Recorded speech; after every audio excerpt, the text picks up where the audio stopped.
ముఖ్యంగా నాకు success meet కంటే కూడా ముందు మీ అందరికీ థ్యాంక్స్ చెప్పాలనుంది.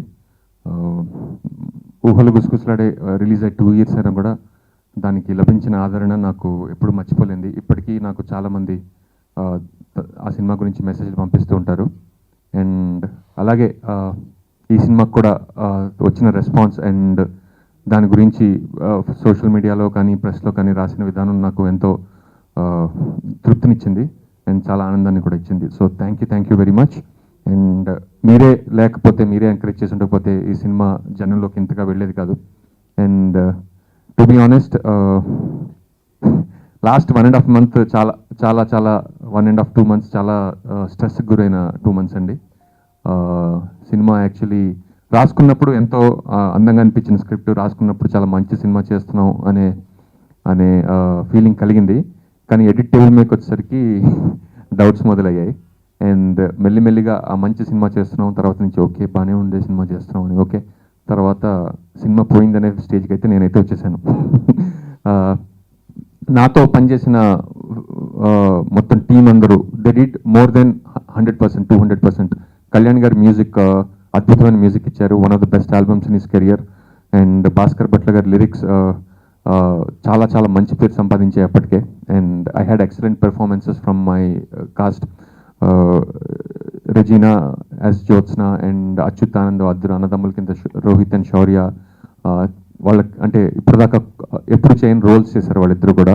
అండ్ అశోక్ కుమార్ గారు. అండ్ సినిమాలో ఒక క్యారెక్టర్గా ఇల్లు కావాలి అని నేను మా ప్రొడ్యూసర్ గారిని అడిగినప్పుడు సెట్ వేద్దామని చెప్పి రామకృష్ణ గారిని పిలిచి అప్పుడు మాకు ఈ సినిమాలో జో అచ్యుతానంద్ కాకుండా గాయత్రి నిలయం అని ఇంకో క్యారెక్టర్ ఉందండి, దాన్ని మీరే క్రియేట్ చేయాలన్నప్పుడు రామకృష్ణ గారు సెట్ వేశారు. అండ్ వెంకట్ సి దిలీప్ గారితో నాకు second cinema. And cinema release అయినప్పటి నుంచి ఆయన విజువల్ గురించి ఎంత మాట్లాడుతున్నారో అందరికీ తెలుసు. అలాగే ఈ సినిమాలో నేను ఏదో తీసి ఆయనకి ఇచ్చాను, దాని నుంచి సినిమాని కట్ చేసేమని కిరణ్ గారికి. వీళ్ళందరూ నాకు ఎంతో వాళ్ళ శక్తికి మించి నాకు పనిచేస్తున్నారు. కానీ ఏమైనా తప్పు జరిగితే అది రైటర్ డైరెక్టర్ నా వల్లే జరగాలి. సో చాలా ఒక గిల్టీ ఫీలింగ్ తోటి, అపరాధ భావంతో 2 నెలలు తిరిగాను. అండ్ కానీ రిలీజ్ అయిన రోజు సినిమాలో ఏమైనా తప్పులుంటే క్షమించి ఆడియన్స్ ఆ సినిమాని ఎత్తిన పెట్టుకున్నారు నాకు. అందుకని చాలా చాలా ఆనందంగా ఉంది. అండ్ మా ప్రొడ్యూసర్ గారు ముఖ్యంగా ముందు థ్యాంక్స్ చెప్పాలి, ఎందుకంటే ఆయన ఎంతో ప్రెషర్లో ఉన్నప్పుడు వచ్చిన సినిమా ఇది. అండ్ ఆయన ఎప్పుడు కూడా ఒక్కసారి కూడా వెనకడికేయకుండా సినిమాని ముందుకు ఫార్వర్డ్ తీసుకెళ్లారు అనమాట.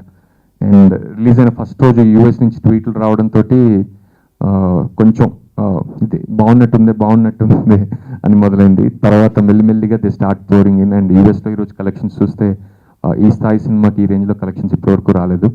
అండ్ ఇండియాలో కూడా ఇప్పటికీ సోషల్ మీడియాలో everyday I'm reading like so much heart touching messages అనమాట. నాకు ఒక అన్నయ్య ఉంటే బాగుండేది అండ్ నాకు ఒక తమ్ముడు ఉంటే బాగుండేది అని చాలామంది నాకు మెసేజ్లు పంపిస్తున్నారు. అలాగే కొన్ని సందర్భాల్లో నేను మా అన్నయ్య పెద్దగా మాట్లాడుకోవడం మానేసామండి ఈ మధ్య. అండ్ ఈ సినిమా చూసిన తర్వాత నేను వెళ్ళి మా అన్నయ్యని కావలించుకున్నాను అని నాకు ఒక 4-5 మెసేజ్లు కూడా వచ్చాయి. అండ్ థ్యాంక్ యూ, ఈ సినిమాని ఇంత ఆదరించినందుకు, ఇంత మంచి పేరు మీరే తీసుకొచ్చారు. నిన్న సినిమా చూశాను. యాక్చువల్లీ ఒక నైట్ షోకి వెళ్ళాను on a week day, holiday అయినా కాబట్టి the theatre was full. That was the first smile on my face అనమాట. సినిమా స్టార్ట్ అయిన తర్వాత అండ్ ఆ జోక్స్ అని ఉన్న తర్వాత one people were laughing, I was just happy. ఒక